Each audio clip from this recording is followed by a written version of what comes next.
अवांजी समातुन ताईं radio voice of Sindh London.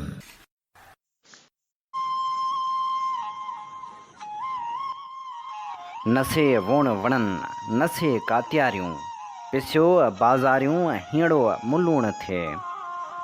भलारे bit धणी जे भलारे बैत सां मुंहिंजी आवाज़ मुसाफ़िर radio voice of Sindh London त थिए दुनिया जी कुंड कुड़छ ताईं जंहिंजा माग ॿुधिजे पियो उन्हनि मिड़ने महिरबाननि खे सिक भरियो सलाम शाल क़बूल पवे। नाम्यारे लेखक सिंधी कहाणी जे इमाम जमाल अबड़ो जी वरसी जी मुनासिबत सां ख़ासि प्रोग्राम खणी आऊं अव्हां जी ख़िदमत में हाज़िर अव्हां जो पंहिंजो हबीब लगारी। अदब जे सफ़र में खोड़ सारा माण्हू अहिड़ा हूंदा आहिनि जेके नित नयूं तख़लीक़ूं ॾेई अमर थी वेंदा आहिनि। जमाल अबड़ो सिंधी अदब जो उहो नाव आहे जंहिं तमामु घटि कहाणियूं लिखण जे बावजूदु आलमी शोहरत हासिल कई। हुन खे जेका शोहरत या मञता मिली उहा सिर्फ़ु इन जे करे जो हुन जे कहाणियुनि में ईअं महसूसु थींदो हो ॼण त किरदार जागनि था। हुन सिंध जे हालतनि सिंध जे किरदारनि ते लिखियो ऐं हुन जॾहिं बि का कहाणी लिखी त हुन में हुन सिंध जा दर्द समाया। हिन समाज मां फुटी निकितल उहे कहाणियूं जॾहिं हुन जे कलम मां निकितियूं त सच त अमर बणिजी वियो। उहो ई जमाल अबड़ो जेको 2 मई 1924 ते मेहड़ शहर जे भरिसां आबाद ॻोठ सांगे देह मंगवाणे में अली ख़ान अबड़े जे घर में पैदा थियो। अली ख़ान अबड़ो पंहिंजे वक़्त जो हिकु नाम्यारो तालीमदान अदीब ऐं लेखक थी गुज़रियो। जमाल अबड़ो शुरूआती तालीम ॻोठ मंगवाणे जे स्कूल मां हासिलु कई। सेकेंडरी तालीम म्यूनिसिपल हाई स्कूल लाड़काणे ऐं नूरमहमद हाई स्कूल हैदराबाद मां हासिलु कयाई। जॾहिं त हुन कॉलेज जी तालीम बहाउद्दीन कॉलेज जूनागढ़ ऐं DG कॉलेज कराची मां हासिलु कई। 1943 ऐं 44 में बंगाल में आयल ॾुकार दौरान रज़ाकार तौरु ख़िदमतूं सरंजाम ॾियण लाइ बंगाल वियो। हुन NED कॉलेज कराची में दाख़िला बि वरिती पर पोइ इंजीनियरिंग छॾे क़ानून जी डिग्री हासिलु करण जो फ़ैसिलो कयाई। जमाल अबड़े कुझु अरसे ताईं ख़ाकसार तहरीक में कमु कयो ऐं पोइ सिंध हारी कमेटी में शामिलु थियो। उन खां अलावा हूअ ॿियनि मज़दूर तनज़ीमनि जो बि मेंबर रहियो। संस वालिद वटि हिकु सुठी लाइब्रेरी हुई जंहिं करे हुन नंढपिण में टैगोर मुंशी प्रेमचंद खां वेंदे केतिरनि ई अहम लेखकनि जा किताब पढ़िया। हुन पहिरीं कहाणी हूअ हुर हो 25 सालनि जी उमिरि में 1949 में लिखी। 24 सालनि जी उमिरि में 1948 खां लाड़काणे में वकालत शुरू कयाई। हूअ बाद में 1949 धारे शहदाद कोर्ट जो पुलिस प्रोसिक्यूटर मुक़ररु थियो जिते 1951 ताईं रहियो। 1952 में सिंध पब्लिक सर्विस कमीशन जो इम्तिहान पास करे सिविल जज खिपरो मुक़ररु थियो। जंहिंखां पोइ साॻी हैसियत में सखर लाड़काणो खैरपुर सिजावल टंड अलाहियार ऐं हैदराबाद में पंहिंजो ख़िदमतूं सरअंजाम ॾींदो रहियो। बाद में खेसि सेशन जज जे उहिदे ते तरक़ी ॾिनी वई ऐं तरक़ी कंदो 1972 में सिंध असेंबली जो सेक्रेटरी मुक़ररु थियो ऐं उन उहिदे ते 1978 ताईं रहियो। 1978 खां 1980 ताईं लेबर कोर्ट जो जज। 1981 खां 1982 ताईं फेडरल सर्विस ट्रिब्यूनल इस्लामाबाद जो मेंबर। 1994 खां 1985 ताईं सिंध असेंबली जो सेक्रेटरी ऐं 1985 खां 1986 ताईं एंटी करप्शन कमेटी जो चेयरमैन रहियो। 10 अप्रैल 1986 ते सरकारी मुलाज़मत तां रिटायरमेंट हासिलु कयाई। जमाल अबड़ो शेख अयाज़ जे सिंध यूनिवर्सिटी जे वाइस चांसलर हुजण दौरान सिंडिकेट जो मेंबर ऐं सिंधी अदबी बोर्ड जो मेंबर रहियो। संस शाहकार कहाण जो मजमू पशु पाशा हो जेको तमामु घणो मशहूरु थियो। हुन ज़िया जे मार्शला दौर में मार्शला ऐं इस्लामाबाद जे उनवान सां कहाणी लिखी। उहा कहाणी बाद में फ़रिश्ते जो उनवान सां बरसात में छपी। जमाल अबड़े जे कहाणियुनि मां पशु पाशा पीराणी मां मर्द बदतमीज़ शाज फर बदमाश मुंहुं कारो पाणी महिरबानी ख़मीसे जो कोट लारी सींध फ़रिश्तो माउ जी झोली लाट ऐं ॿियूं अहम आहिनि। संस कहाणियुनि में समाजी मसइलनि जी उपटार आहे। हुन केतिरा ई शाहकार मज़मून पिणु लिखिया जिन में पाकिस्तान ठहराव असुल हक़ीक़तूं औरत जी इस्लाम में इज़त ऐं आज़ादी ऐं ॿिया अहम आहिनि। उनखां सवाइ हुन सिराज नावल पड़ाॾू सोई सर जो मुहाग लिखियो ऐं फ़हमीदा हुसैन जे कहाणी जे मजमूए हिकु हवा के कहाणियूं जो पिणु मुहाग लिखियो। जमाल अबड़े जे कहाणी जा तर्जुमा उर्दू, अंग्रेज़ी ऐं जर्मन ॿोलियुनि में थी चुका आहिनि। हुन 1974 में रूस में थींदड़ आलमी कॉन्फ्रेंस में पिणु शिरकत कई। संस आत्मकथा जा 5 जुल्द, हिकु ॾिसी अॾोह अखियुनि सी, 2 उन्ही ॻाल्हि इसरार जी, 3 थूहर में ॻाढ़ा गुल, 4 ईंदो न वरी ही वणजारो ऐं 5 मर पिया मींहुं वसन शाया थियल आहिनि। जमाल अबड़ो साहिबु 30 जून 2004 में 80 सालनि जी उमिरि में दिलि जी तकलीफ़ सबबि कराची में लाॾाणो कयो, जिते खेसि मिटी माउ हवाले कयो वियो। हू न सिर्फ़ु सुठो कहाणीकार हो पर सुठो मुक़रर बि हो। हूअ जॾहिं ॻाल्हाइणु लॻंदो हो त हुन जे ॻाल्हियुनि में कमाल जी रवानी हूंदी हुई ऐं हू ॻाल्हाईंदे ॻाल्हाईंदे ईअं चवंदो हो जीअं संस हीअ ख़िताबु आहे।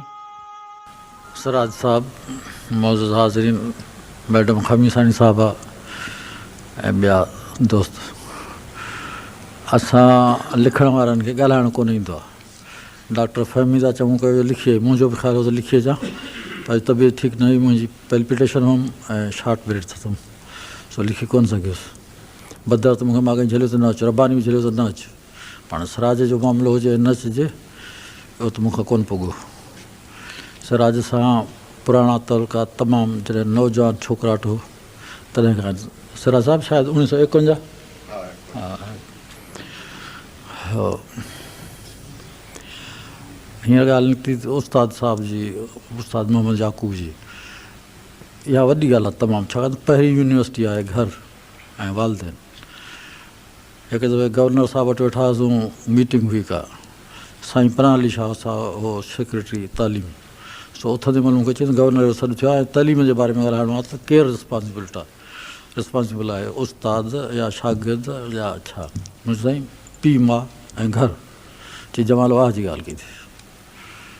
बहरहाल साईं मां उस्ताद मोहम्मद याकूब साहिब सां मुंहिंजी मुलाक़ात हुई ऐं इहा साॻी ॻाल्हि जेका सिराज सां थी सा साण थी, मूंसां पाण ॻाल्हि कई।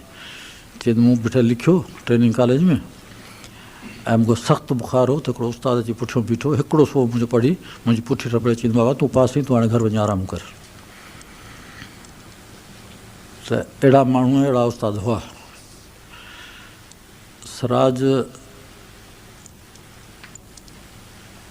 हिकिड़ो असां में सिंध में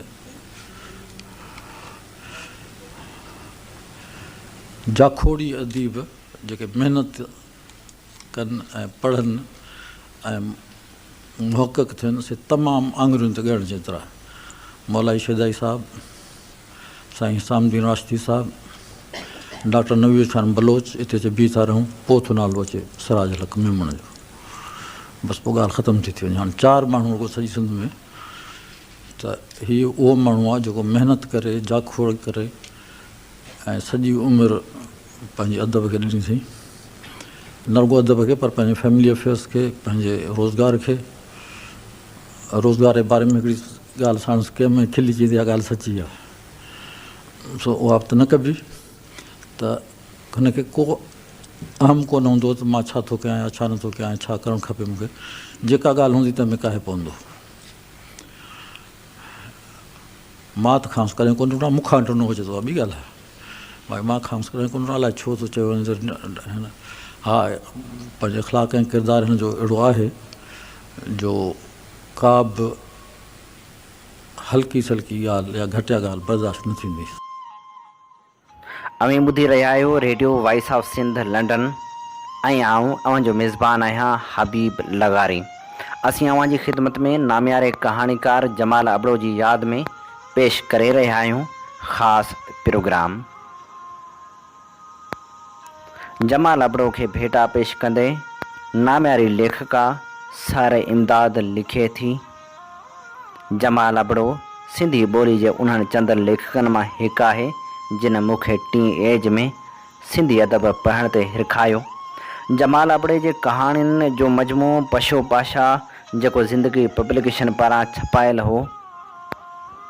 ज़िंदगी पब्लिकेशन जंहिं पारां उन दौर जो मशहूरु अदबी रिसालो रूह रिहाण पिणु छपजंदो हो, सो पशु पाशा मुंहिंजी पंहिंजी ख़र्ची मां ख़रीद कयल पहिरीं चंद किताबनि मां हिकिड़ो हो। जमाल अबड़े जूं कहाणियूं पढ़ी ऐं चरी थी पियसि। घर में वांदकाई में हर वक़्तु उहो किताब मुंहिंजे हथ में हूंदो हो, ऐं न रुॻो हथ में हूंदो हो पर अमी बाबा खे फिरी घिरी अची उन किताब जा टुकड़ा पढ़ी पढ़ी पई ॿुधाईंदी हुअसि। उन्हनि कहाणियुनि बाबति साणनि हर हर पई ॻाल्हाईंदी हुयसि। फर्स्ट ईयर इंटर वारे दौर में ई ज़ुबैदा कॉलेज जे हॉस्टल में अकरम सुल्ताना सां दोस्ती थी त हुनजो मामो जमाल मुंहिंजो बि मामो जमाल थी वियो। अकरम जी पूरी फैमिली तुरती लतीफ़ाबाद अची वई। बाबा जी पोस्टिंग पिणु हैदराबाद थी वई। मां जॾहिं पहिरियों भेरो अकरम जिन जे लतीफ़ाबाद वारे घर में मामा जमाल सां मिली हुअसि, साणसि ॻाल्हायो हुअमि, तॾहिं मूंखे एतबार न थिए आयो त मां पशु पाशा जे ख़ालिक सां मिली आहियां। हू हिकु सादो सुधो ऐं निहायत मणियादार माण्हू हो। हूअ मूंसां ईअं मोहबत सां मिलियो जीअं आउं संस धीअ शाहिदा हुजां, ऐं पोइ शाहिदा जी मोहबत ख़ुलूस ऐं हुनजे सिक उकीर मां असांजे घर अचणु सभ खां वधीक मामी जी मोहबत ख़ुलूस ऐं ममता अणविसरंदड़ हुई। ईअं मां बि जहिड़ो उन कुटुंब जो हिकु हिसो बणिजी वियसि। उन करे ई जमाल अबड़ो सदाईं इमदाद खे चवंदो हो त शहर सां तुंहिंजे करे ते रिश्तो पोइजो आहे, शहर पहिरीं मुंहिंजी भाइटी आहे। ईअं सिंधी अदब में पेर पाईंदे मूं केतिरा प्यारा रिश्ता पाता, पर उन सभिनी में अदब जो रिश्तो हर हाल में सभिनी खां सघारो रिश्तो हो। ऐं असीं सभई अदीब हिकिड़े कुटुंब वांगुरु हुआसीं, ऐं मां पंहिंजे उन कुटुंब जे सभिनी खां सघारे कहाणीकार जमाल अबड़ो जी कहाणी किताब पशु पाशा जी हर कहाणी पढ़ी पूरी करण खां पोइ वरी पढ़णी शुरू कई। ईअं उहे कहाणियूं वर वर करे पढ़ण सां हर भेरे उन्हनि कहाणियुनि जी का नई ख़ूबसूरती निखरे थिए बीठी, को नओं नुक़्तो निर्वार थिए थियो, ऐं मूं हर बार उन्हनि कहाणियुनि मां हिकु नओं मज़ो थे माणियो। जीअं सुठी शाइरी पढ़ी उन शाइरी सां ऐं शाइर सां इश्क थी वेंदो आहे, तीअं इहे कहाणियूं मूंखे सुठी शाइरी लॻियूं हुयूं। जमाल जूं कहाणियूं सही माना में मुख़्तसर कहाणियूं हुयूं। उहे कहाणियूं मुख़्तसर तुज़ कहाणियूं हुयूं जेके पंहिंजे जादू में जकड़े रखंदियूं हुयूं। उन्हनि कहाणियुनि में मुख़्तसर ऐं तुज़ जुमिला कहाणी में सोण ते सुहागे जो कमु कंदा हुआ। जमाल जे जुमिलनि हुन जे कहाणी जो सभ खां आला गुण हो। जमाल जे कहाणी जा तोरियल तकियल ऐं परफेक्ट जुमिला पढ़ण खां पोइ मां कंहिं माण्हू खे लफ़ाज़ी कंदे ॾिसंदी या पढ़ंदी हुअसि, तॾहिं जमाल अबड़े जा लफ़्ज़ लाट बणिजी उभरंदा हुआ। जमाल अबड़े इहा ॿोली महज़ किताबनि मां कान सिखी हुई, हिन इहा ॿोली ज़िंदगी खां सिखी हुई। हुनखे उहा ॿोली हुनजे वसीअ मुशाहिदे ॾिनी हुई। ज़िंदगी जो उहो वसीअ मुशाहिदो हुन जे कहाणियुनि में पंहिंजे पूरे उगराण बुछड़ाण ऐं कोड़ाण सूधो कर खणी बीठो हो। जमाल अबड़े जी कहाणी पिराणी मूं जॾहिं जॾहिं बि पढ़ी हूंदी, मुंहिंजा भंजर भिॼी आया हूंदा। जमाल अबड़े जी बिना निढड़े मुख़्तसर जुमिलनि जी ताक़त जो अंदाज़ो लॻाइण लाइ पिराणी जो सिर्फ़ु हिकिड़ो ई जुमिलो काफ़ी आहे, जेको जमाल पिराणी जी माउ वातां चवराए थो, अड़े मुंहिंजे पिराणी निढड़ो।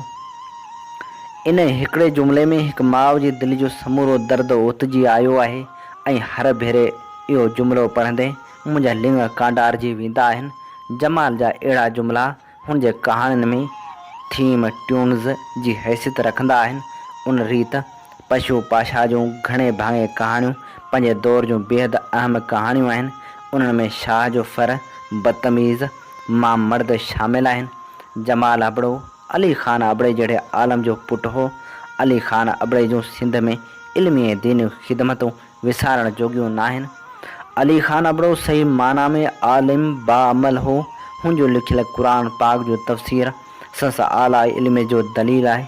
अली ख़ान अबड़े जहिड़े दीनी आलम जे पुटु जमाल अबड़े हिकिड़े दौर में जेकॾहिं मुंहुं कारो जहिड़ी कहाणी लिखी त उहा जमाल अबड़े जी पंहिंजी मुनफ़रद शख़्सियत जी सुञाणप सां गॾोगॾु हुनजी सघ ऐं कमिटमेंट जो इज़हार पिणु हो। हुन कहाणी जे मुख्य किरदार जो मुहकारो करण जहिड़ी किराहत भरी सिचुएशन क्रिएट करे उहा साॻे वक़्तु हिकु सिंबॉलिकल सिचुएशन नाहे। हुन पीर परस्ती ख़िलाफ़ु नफ़रत खे पंहिंजी पूरी शिदत सां उभारियो। मुख़्तसर कहाणी जो मक़सदु उते ई अची मुकमल थिए थो। हिकु मुख़्तसर कहाणी जी कामयाबी आहे संधाइतो धक हणणु। जमाल अबड़ो बाबति ख़्यालनि जो इज़हार कंदे नाम्यारे शाइर शेख याज़ बि कुझु हीअं चयो हो।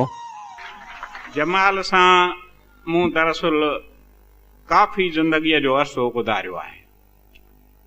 मूं जमाल खे चयो त मां जॾहिं पंहिंजो किताबु कतन कर मोड़िया जॾहिं उहो 850 सुफ़नि ते मुश्तमिल आहे, जंहिंजा 350 सुफ़ा पहिरीं वॉल्यूम में छपजी चुका आहिनि, उन जो फॉरवर्ड कोई 100-200 सुफ़ा हुयो, मां पाण लिखियो।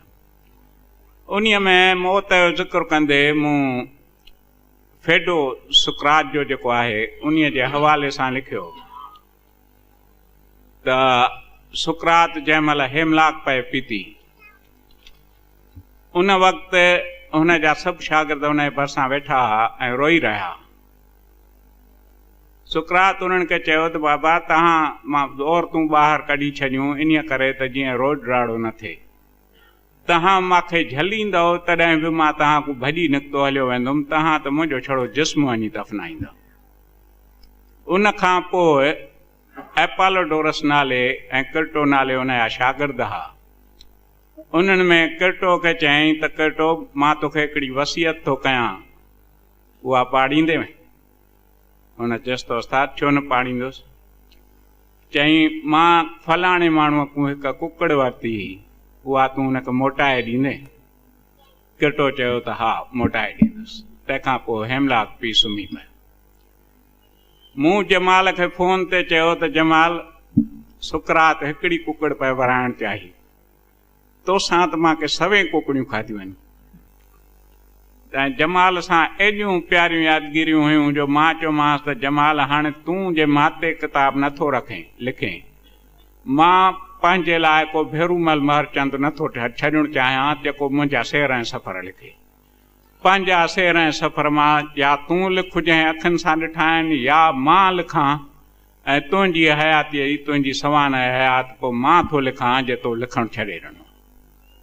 ऐं तंहिंखां पोइ जमाल मूंखे सिटिंग्स ॾींदो रहियो के वीहारो सिटिंग्स मां हुन खां घटि में घटि हिकिड़ी पूरी डायरी 365 सुफ़ा नोट्स जा वरिता। एतिरो वक़्तु असां जेको हुयो सो पाण में गॾु गुज़ारियो अथसीं। इन खां पोइ कीअं तव्हां जेल वारे वक़्त में मां रूपोश होसि जॾहिं मसलिहतनि छड़ो हिकिड़े ॾींहं लाइ त जीअं घर पहुची पंहिंजे ज़ाल खे इंस्ट्रक्शन्स वग़ैरह ॾियां। भाउ त मूंखे कोन हो, असां त अलॻि ऐलान चवंदा हुआसीं जेकी बि चवणो हूंदो। जमाल साहिबु मूंसां गॾु पढ़ंदो। LLB में बि असां हॉस्टल में बि गॾु रहंदा हुआसीं, सिंध मदरसे में गॾु रहंदा हुआसीं, रूपलास में गॾु रहंदा हुआसीं, ऐं 3 हॉस्टल जेका हुई गवर्नमेंट वारी उन में बि असां गॾु रहंदा हुआसीं।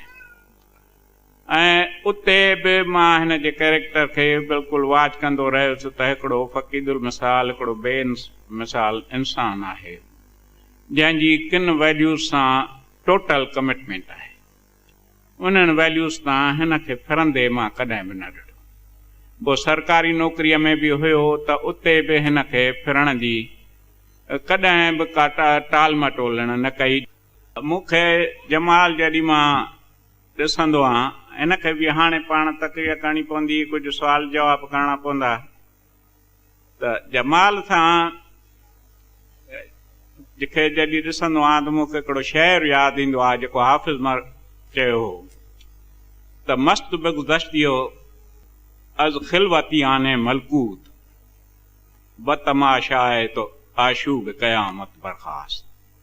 त तूं पंहिंजे मस्तीअ में हलियो वएं ऐं जेके मलकूत जा खिलवती हुया उन्हनि जॾहिं तोखे ॾिठो त हिकिड़ो क़यामत जो आशूब हंगामो बर्पा थी।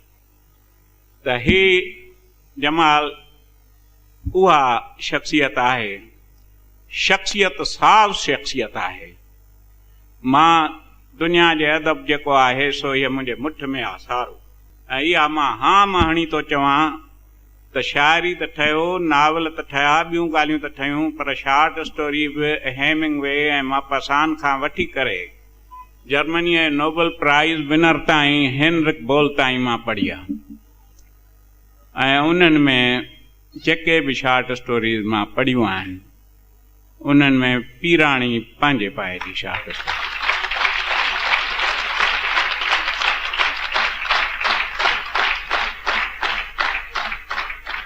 मां दुआ सां पूरो थो कयां त ख़ुदा हिन खे अञा वॾी उमिरि ॾे, अञा 2-3 किताब जेकर ॾे, पर जे पाण न लिखयईं त इहो त मुंहिंजो वाइदो आहे त मां हिन जी सवाना हयात लिखंदुसि ऐं इन सनफ़ में इहो पहिरियों किताबु थींदो। जमाल अबड़ो खे भेटा पेश कंदे नामियारो लेखक इदरीस जतोई लिखे थो, जमाल अबड़े जी मुख़्तसर कहाणी जे अभ्यास करण खां पोइ इहा ॻाल्हि बिल्कुलु चिटी रीत उभरी आई आहे त जमाल अबड़ो ई पहिरियों कहाणीकार आहे जंहिं विरहाङे खां पोइ सिंधी कहाणी खे नओं मोड़ ऐं नवां लाड़ा ॾिना। हुन जे कहाणियुनि में हेठियूं फ़नी ऐं फ़िक्री ख़ासियतूं आहिनि जिन खे असां बुनियाद बणाए मुख़्तसर सिंधी कहाणी जे रोशना आईंदे ॾांहुं विख वधाए सघूं था। जमाल अबड़ो पहिरियों कहाणीकार आहे जंहिंजी कहाणी में तख़लीक़ी हक़ीक़त निगारी जो सघारो लाड़ो मौजूदु आहे। विरहाङे खां अॻु कुझु कहाणीकारनि जे कहाणियुनि में इहो रुझान इब्तिदाई शिकल में ज़रूरु मौजूदु हो, पर उहो भरपूर फ़नी फ़िक्री सुवां सां ठोस शिकल में जमाल अबड़े जे कहाणियुनि में मौजूदु आहे। जमाल अबड़े पंहिंजे कहाणियुनि में निज सिंधीअ ॻोठाणे माहौल खे पहिरियों भेरो भरपूर नमूने सां चिटियो। तोड़े जो हुन खां अॻु जे चंद कहाणीकारनि जे कहाणियुनि में मक़ामी माहौल जूं झलकियूं मिलनि थियूं। जमाल मुख़्तसर कहाणी में समाजी ख़ारजी ऐं ॻोठाणी ज़िंदगी जे मसइलनि खे मौज़ू बणायो आहे। इहा रिवायत जमाल खां अॻु जे कहाणीकारनि तोड़े संस हमसरनि वटि पिणु मिले थी, पर जमाल में नज़रियाती शऊर ऐं भरपूर फ़न जी मौजूदु हुअण करे उन्हनि मौज़ूअनि खे निहायत ख़ूबसूरत नमूने सां निभायो वियो आहे। जमाल अबड़े जी ॿोली पंहिंजे दौर जी सभिनी कहाणीकारनि खां मुख़्तलिफ़ आहे। हुन जी ॿोली साफ़ सुथरी अवामी लहजे माहवारी आहे जंहिंमें निजपिणो ऐं ॻोठनि जी ख़ुशबू मौजूदु आहे। हुन जी ॿोली न सुगड़नि जी ॿोली जहिड़ी आहे, न उन ते शाइराणी रोमानियत छायल आहे। हुन जी ॿोली हथरादो ठहियल ऐं सिंगारियल न आहे ऐं न उन में बेजान ऐं खोखला लफ़्ज़ आहिनि, पर हुन जी ॿोली जानदार आहे ऐं ज़िंदगीअ मां फुटी निकिती आहे। पढ़ंदड़ किथे बि जमाल अबड़े जी ॿोली जे वहकिरे में लुढ़ी या सैर में गुम थी नथो वञे ऐं न ई ॿोली जे अंदाज़े बयान में गुम थी मक़सदु वञाए वेहे थो। हुन जी ॿोली जी ख़ूबसूरती संस मक़सद खे वधीक चिटो ऐं हसीन बणाए थी। हुन जी ॿोली स्टाइलिश न आहे, पर उहा बिल्कुलु फितरी लॻे थी, ॼण त उहा ॿोली जमाल अबड़े जे ज़हन में रची वई आहे। जमाल अबड़े जे कहाणियुनि में शानदार किरदार निगारी मिले थी। हुन जे किरदार निगारी मैकेनिकल नथी लॻे, हूअ किरदारनि जे मथां पंहिंजी मर्ज़ी नथो मढ़े ऐं उहे बिल्कुलु आज़ादु आहिनि। किरदारनि जी ॾोर लेखक जे हथ में न आहे, पर उहे पंहिंजे फितरी मिज़ाज स्वभाव ऐं नफ़्सियात मूजिबि चुरपुर कनि था। हुन ॾिठल वेठल किरदारनि में भरपूर तख़लीक़ी रंग भरियो। हूअ पंहिंजे किरदारनि सां गॾु रोए ऐं खिले थो। हुन जा किरदार ग़रीब ऐं पोरे तबिके जा आहिनि। उहे मज़लूम हूंदे बि ॾाढा ख़ुददार आहिनि। उहे पंहिंजनि ज़िलतनि ते ॻोढ़ा नथा ॻाड़ियनि, पर का न का जदोजहद जी राह ॻोल्हे था लहनि। जमाल पंहिंजे सदाबहार स्टाइल जे करे ॿिनि कहाणीकारनि खां बिल्कुलु निरालो नज़र ईंदो हो।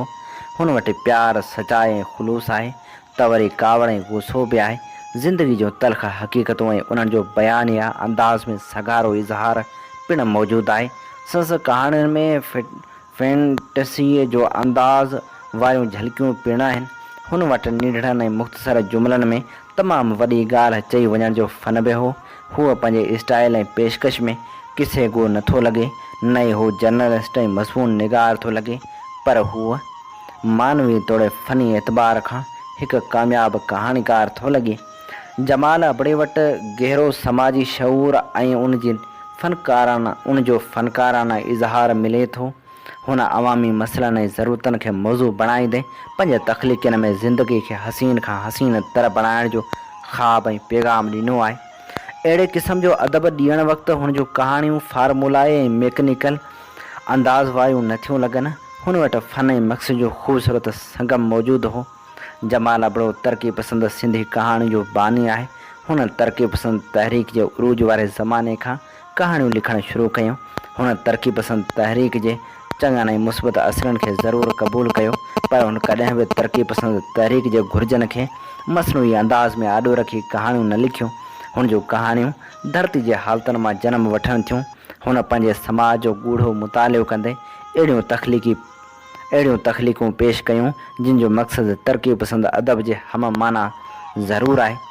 जमाल पंहिंजे दौर जे ग़लति अदबी नज़रियनि ऐं लाड़नि खे सख़्ती सां रद्द कयो, छाकाणि त उन्हनि सिंधी समाज जे मिज़ाज ऐं रूह सां मुताबिक़ न थे रखी।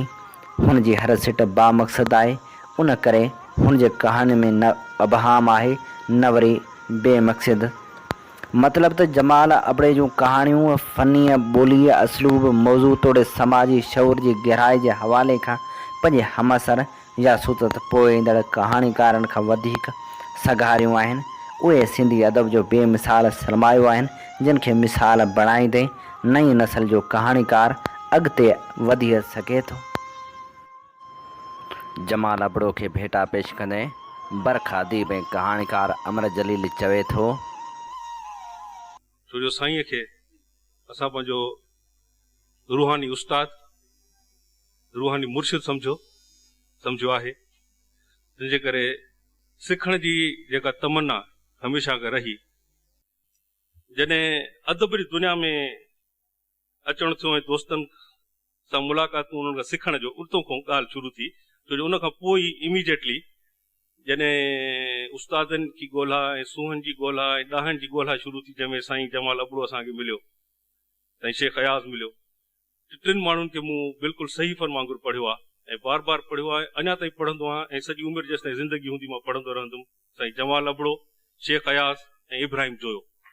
ॻाल्हि छा आहे त सोच हर माण्हूअ खे थी अचे, लिखण जी तमन्ना बि हर माण्हू खे थी अचे, पर लफ़्ज़नि जी ते गिरफ़्त बे इंतहा वोकेबुलरी जो ख़ज़ानो लफ़्ज़नि जो, उन्हनि जो वरी प्रॉपर इस्तेमालु, उन्हनि मां जुमिला ठाहिण, जुमिला ठाहे पंहिंजे अंदर जी ॻाल्हि खे काग़ज़ ते उतारण, हिकु जुमिले में ॿिनि जुमिलनि में। इन्हनि टिनि माण्हुनि खां अलावा चोथे कंहिं माण्हू में एॾी वॾी दात, एॾो वॾो ख़ज़ानो मूंखे नज़र ई कोन आयो। मूं पशु पाशा किताब ॻोल्हणु शुरू कयो, मां जो हिकु दफ़ो वरी पढ़जे, जंहिं किताब खे बार बार पढ़जे त वरी उहे हाणे साईं जमाल अबड़ो किताब जेकॾहिं मां ईअं वधा खां कमु नथो वठां त घटि में घटि को 25, 30, 40, 50 दफ़ा अलाए घणा दफ़ा मूं पढ़ियो हूंदो, पर छो जो उन पढ़ण में हिकु बिथियूं थियूं अचनि। हिकु किताब हिकु दफ़ो पढ़ियो, साल ॿ गुज़री वियो, वरी पढ़ियो, साल गुज़री वियो, वरी पढ़ियो। गुज़रियल 25 सालनि में उन किताब खे बार बार पढ़ंदे हिकिड़ी ॻाल्हि हैरत अंगेज़ जेका मूंखे कॾहिं बि ज़हन में कोन आई, उनखे पॉइंट आउट बि कंदुमि, सा आहे त साईं जे समूरनि कहाणियुनि में पशु पाशा में जेके बि 10-12 कहाणियूं आहिनि, सभिनी खां ताक़तवर किरदारु जेको साईं, मां सम्झां शऊरी कोशिश बि कोन्हे साईं जी, किथे बि का बि कहाणी शऊरी कोशिश हिकिड़ो बि थींदो आहे त हाणे मां लठ खणी वञी हमिलो कंदुसि, इन क़िस्म जी का ॻाल्हि कोन, हुन पाण खे छॾे ॾिनो आहे। उन हिकिड़ो स्ट्रीम ऑफ कॉन्शियसनेस में उन पाण खे छॾे ॾिनो आहे, उन में बि लिखियो आहे त 12-13 कहाणियुनि में ॿार आहे ई आहे। इहा ॻाल्हि एतिरा साल हिकिड़ो किताब मूं बार बार पढ़ियो, मूंखे कॾहिं बि न ॻाल्हि स्ट्राइक कोन कयो त हिन में हर कहाणी में ॿार छो आहे। हाणे हिन जे बारे में एतिरा ॿिया नकाद, एतिरियूं ॻाल्हियूं, एतिरो दुनिया में लिटरेचर, त इहो फ्यूचर जे लाइ जॾहिं राइटर खे हिकिड़ी क्रेविंग थी अंदरो पैदा थिए ऐं हू पंहिंजे हाल खां सफ़ा बेज़ार आहे ऐं उनजे ख़िलाफ़ एजिटेट थो करणु चाहे, त हू ॿार थो क्रिएट करे पंहिंजी कहाणियुनि में, ऐं उन ॿार जे थ्रू उहो फ्यूचर थो ॾिसणु चाहे, अॻिते वञी उहो ॿार जेको आहे हुनजो फ्यूचर जी उहो सिंबल थो ठहे। हाणे इहा ॻाल्हि सिंबल उहो इस्तेमालु राइटर करे थो नथो करे, तो इहो अर्ज़ु मूं, इहो हवालो मूं इन करे ॾिनो त हिकिड़ो किताब जेको मूं 25-30 दफ़ा पढ़ियो, उन में इहा ॻाल्हि पहिरियों अॼु खां 5 साल अॻु छो न मूंखे महसूस थी हर दफ़े, ऐं का ख़बर कोन्हे त हिन 2 सालनि खां पोइ जॾहिं मां इहो किताब पढ़ां त हिन में हिकिड़ी नई हिकिड़ी ॿी ॻाल्हि मूंखे का नज़र अचे जेका मां आहे, इहा हिकिड़ी अहिड़ी आहे जेका हर लेखक में तव्हांखे महसूस कोन थींदी। इहे के आहिनि जिन खे कुदरत जी तरफ़ ॾात मिले थी, कीअं थी मिले, इहो हिकिड़ो मौज़ू ई जुदा आहे। इहो इंसान जी काइनात, इंसान जे सम्झ खां वाला आहे, ॿाहिरि आहे, इन्हनि खे उहे जिन को घणे खां घणो हासिल करण जी कोशिशि कजे, जेतिरो वक़्तु हिननि सां गॾु गुज़रे उहो नेमत सम्झिजे। सो उन हवाले सां इहो मूं ज़िक्र कयो त हिकिड़े ॾींहुं साईं एच एम खोजा साहिब जे क़दमनि में वञी वेठुसि। ॾाढी सख़्तगीर क़िस्म जो एडमिनिस्ट्रेटर हूंदो हो। साईं सां जिन जी मुलाक़ात हूंदी आहे, साईं खे जिन ॾिठो हूंदो, अजीब वॾी हिकिड़ी शख़्सियत। साईं जे 2 कमरनि में मूं एॾा किताब, ऐं साईं खे एतिरो इनहमाक सां ॾिठो जो कंहिं पुछियो त साईं तव्हां शादी वादी सॼी उमिरि में छो न कई, या इहो सुवाल हुन पुछियो 60-70 सालनि जो थी वियो। जी बाबा शादी जिन माण्हुनि हे सभु कुझु जेके आहिनि सॼी ज़िंदगी जॾहिं इन्हनि थी वई त ॿिए खे ॾियण जे लाइ, शादी माना ॿिए खे कुझु ॾियणु, मूं वटि कुझु ॾियण लाइ, माना शादी करे ॿिए खे ज़िंदगी कंहिंसां शेयर करण जे लाइ मूं वटि कुझु आहे ई कोन, त मां शादी करे ॿिए खे मुसीबत में कंहिंखे छो फासायां। हाणे उहो माण्हू उन का हिकिड़ी अॼु को सलाह इहा कि 20-25-30 साल अॻु जी आहे। साईं कुझु हिन क़िस्म जी ॻाल्हि कई त अज़ल खां वठी अदब वजूद में आहे ऐं अबद ताईं अदब तख़लीक़ थींदो रहंदो। हिकु इंसान खे, इहो साईं इहो मूंखे जुमिलो यादि आहे, हिकु इंसान खे मुताले लाइ जेकॾहिं सरासर 50 साल मखसूस करे ॾिना वञनि, रुगो पढ़ण जे लाइ, एज न हुनजी, स्टडी करण जे लाइ 50 साल एवरेज ॾिना वञनि, जेकॾहिं सरासर 50 साल मखसूस करे ॾिना वञनि ऐं हू सरासर 50,000 दफ़ा ॿीहर जनम वठी मुताले लाइ दुनिया में ईंदो रहे, 50,000 दफ़ा, 50 साल उमिरि हुजे 50,000 दफ़ा ईंदो रहे, तॾहिं बि हू समुंड में हिकु फुड़े जेतिरो मुतालो करे न सघंदो। तंहिं करे महदूद ज़िंदगीअ में तोखे न फ़क़ति पढ़णो आहे पर लिखणो बि आहे। इन लाइ थापोड़ा हणण बदिरां कुझु अहिड़नि मखसूस लेखकनि जो गहरो मुतालियो कर जिन जी तोसां ऐं तुंहिंजी जिन सां फिक्री ऐं जमालियाती हम आहंगी थी सघे। अच्छा, उन खां पोइ आहे तो निकिरी आयो ऐं स्टडी जेका 2, 4, 5, 8, 10, 15, 20 लेखक जेका साईं वारी ॻाल्हि हुई जिन सां कम्युनिकेशन थिए पई अंदर जी, उन्हनि खे साम्हूं रखियोसीं, उन्हनि खे स्टडी करणु शुरू कयोसीं। जेकॾहिं को पुछे त छा जमाल जी कहाणी जा मौज़ू नवां निराला ऐं अनोखा आहिनि, त मां चवंदुसि न। सिंध साॻी, सिंध जा दुख दर्द साॻिया, अज़ाबनि जो तसलसुल आहे जेको सदियुनि खां जारी आहे। हूअं बि लिखण लाइ दुनिया में मौज़ू कुल 36 आहिनि। उन्हनि 36 मौज़ूअनि ते 36,000 लख कहाणियूं, नाविल ऐं ड्रामा लिखिया विया आहिनि ऐं लिखिया वेंदा। ॻाल्हि आहे असलूब कहाणी बयान करण जे फन ऐं मौज़ूअ ते मुकम्मल गिरफ़्त जी। विक्टर ह्यूगो जे नाविल ले मिज़रेबल्स में हिकु कमज़ोर, निबल, बेवस ऐं मजबूर माउ पंहिंजे ॿार जी खुराक लाइ ज़हनी विलोड़ ऐं आंदमांद खां पोइ पंहिंजे जिस्म विकिणण जो फ़ैसिलो थी करे। हाणे उते विक्टर ह्यूगो हिकु जुमिलो लिखियो आहे उन सॼी हिकिड़ी ॻाल्हि में, उन माउ जे हवाले सां फ़क़ति हिकु जुमिलो, and she became the woman of the town. न त जुमिलो पढ़ण खां पोइ लूंहं कांडारजी वञे।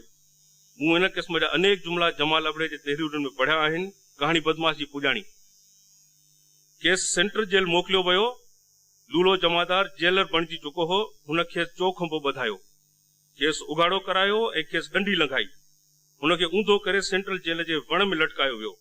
संदसि ॾंडी कढी वई, रत वही निकितो, चयाऊं सूरी हुयसि।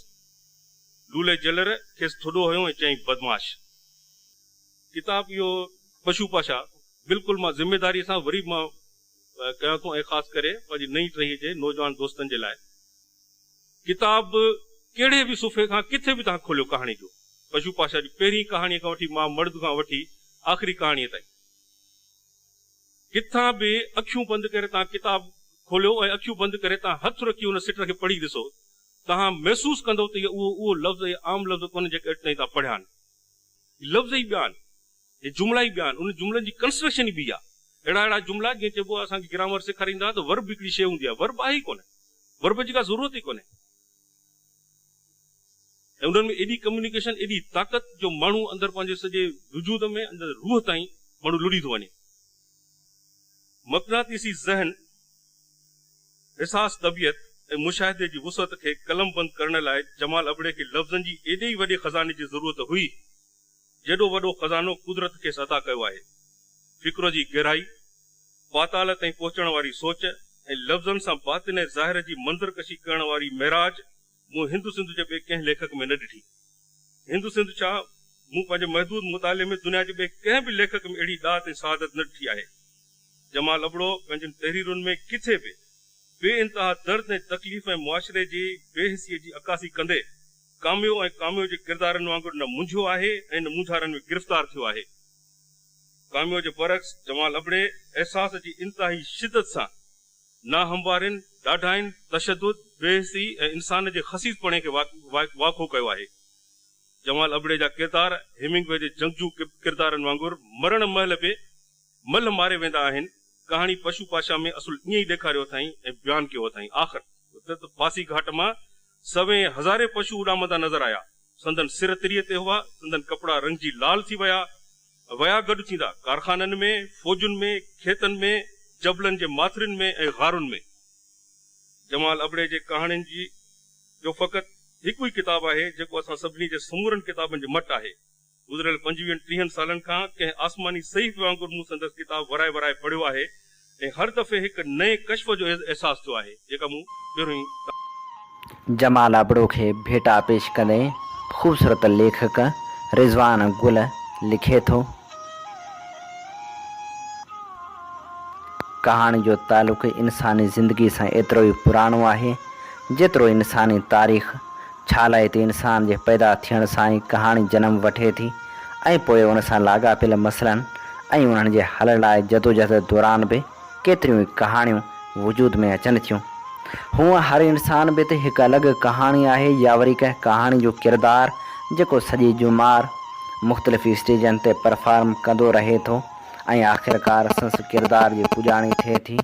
कहाणी ज़िंदगी जो अक्स आहे, यानी कहाणीकार कहाणी ज़रिए समाज जो अक्स चटे थो।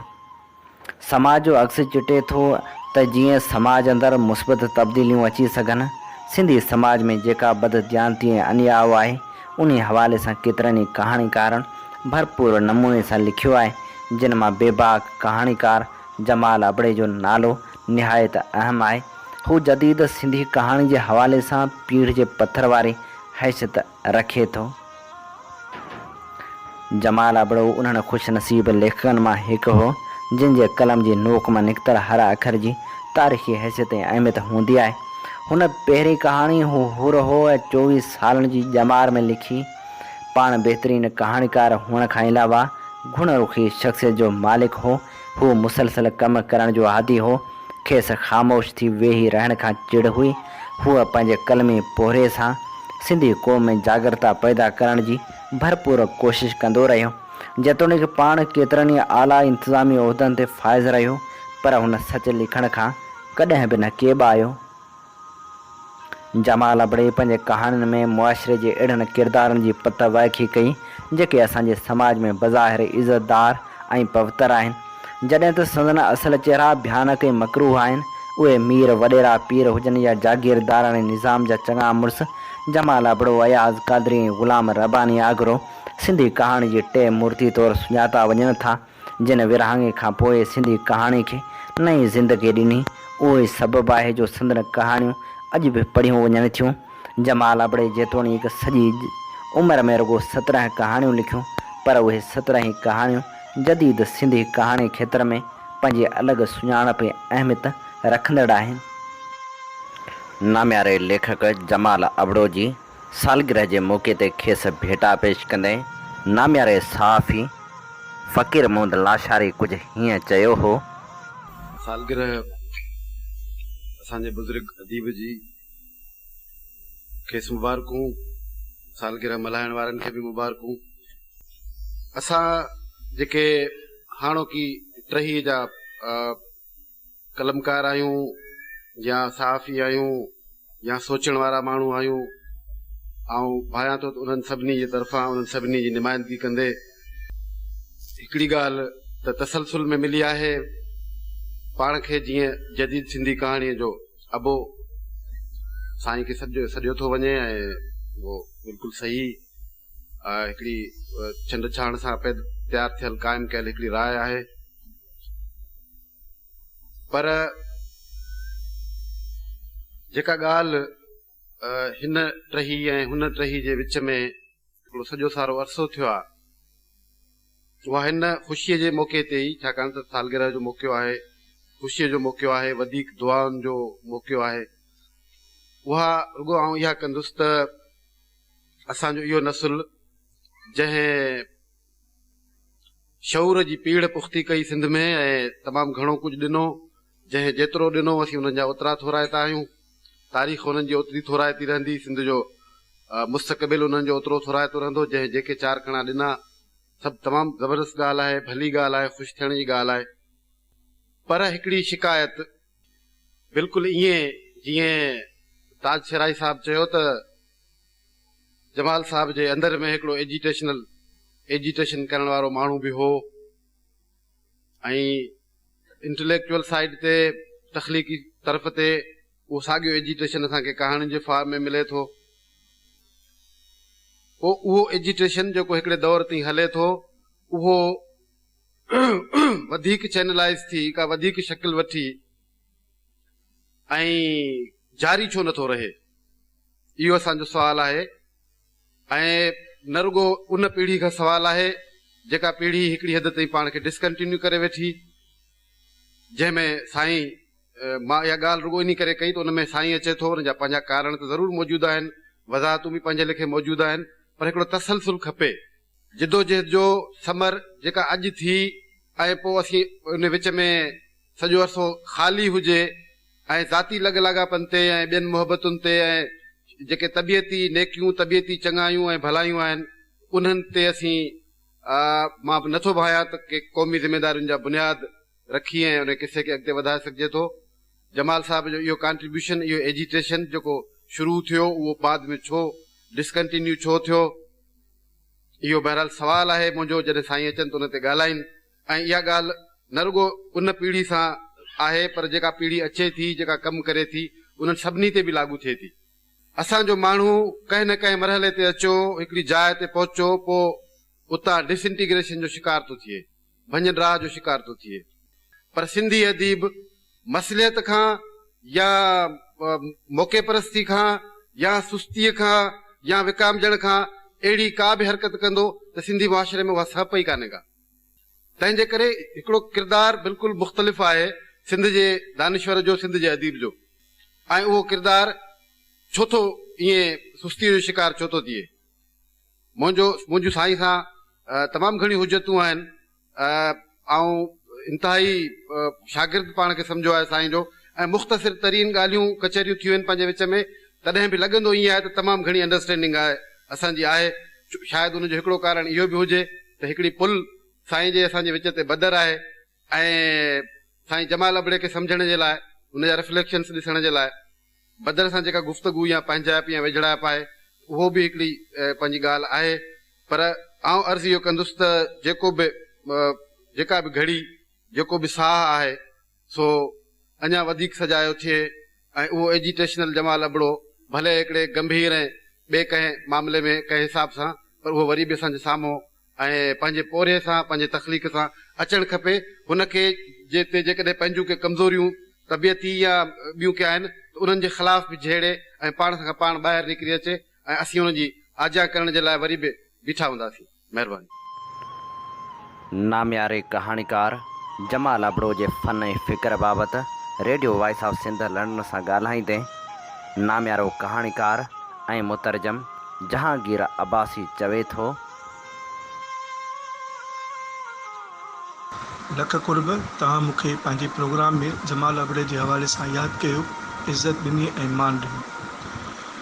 सिंधी अदब जे तारीख़ में जमाल अबड़ो उहो कहाणीकार आहे जंहिं आज़ादीअ खां पोइ जदीद सिंधी कहाणी जी बुनियादु रखियो।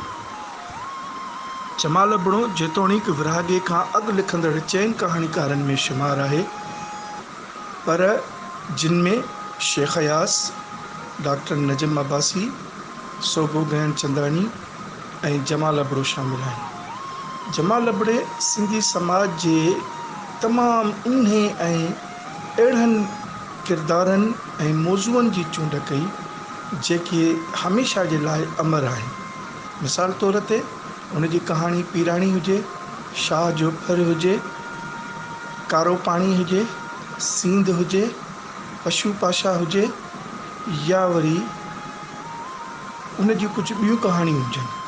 हुन कमाल इहो आहे त कुल 14 कहाणियूं लिखियूं ऐं 14 जी 14 कहाणियूं सिंधी अदब जूं लाज़वाल कहाणियूं आहिनि, ऐं उन्हनि कहाणियुनि जी बुनियाद ते हुनखे सिंध जो जदीद कहाणीकारनि मां हिकु चयो। जमाल अबड़ो जी कहाणी पशु पाशा जे हवाले सां ताज बलोच ॾाढी ज़बरदस्त ॻाल्हि लिखी त इन खां अॻु में डॉक्टर अयाज़ कादरी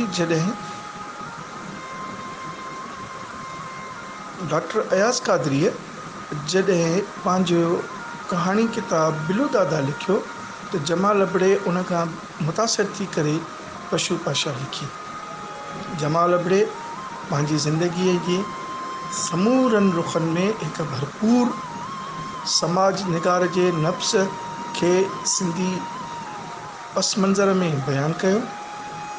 इन खां अलावा हुन जा कुझु मज़मून बि आहिनि, हुन जा कुझु आर्टिकल बि आहिनि ऐं हुनजी जेका ऑटोबायोग्राफी आहे पातम, उहा बि पंहिंजी जेका आहे सा कमाल जी आहे।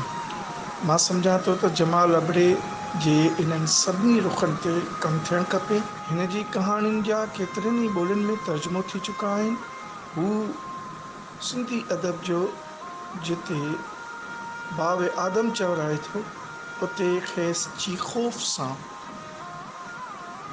भेटा कई वेंदी।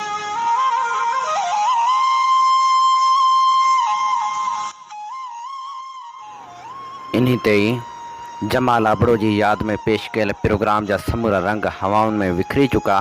पंहिंजे मेज़बान हबीब लगारी खे ॿीहर मिलण ताईं ॾींदा इजाज़त। जेॾहिं पेर तेॾहिं ख़ैर। सिंध मुंहिंजी अमा सूंह तुंहिंजी मथां छा लिखी, छा लिखां छा लिखी, छा लिखां। सिंध मुंहिंजी अमा दुनिया जा सिंधियो हिक मुठ थी सिंध बचायो। सिंध मुंहिंजी अमा सूंह तुंहिंजी मथां छा लिखी, छा लिखां। सिंध जो क़ौमी आवाज़ radio voice of Sindh London.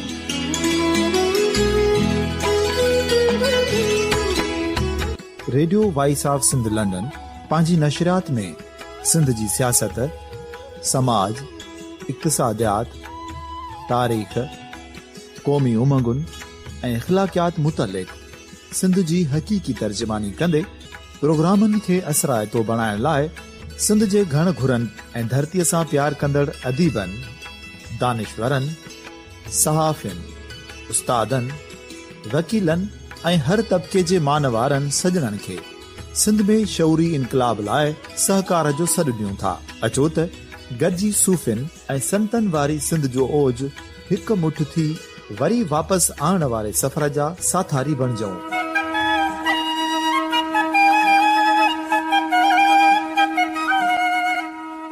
हिकु नए सुबुह जी शुरूआत जो पड़ाॾो घर घर, ॻोठ ॻोठ ऐं शहर शहर ताईं पहुचायो। शाल सिंध आबाद ऐं ख़ुशहाल थिए, सिंधी माण्हू सुखियो ऐं सताबो थिए।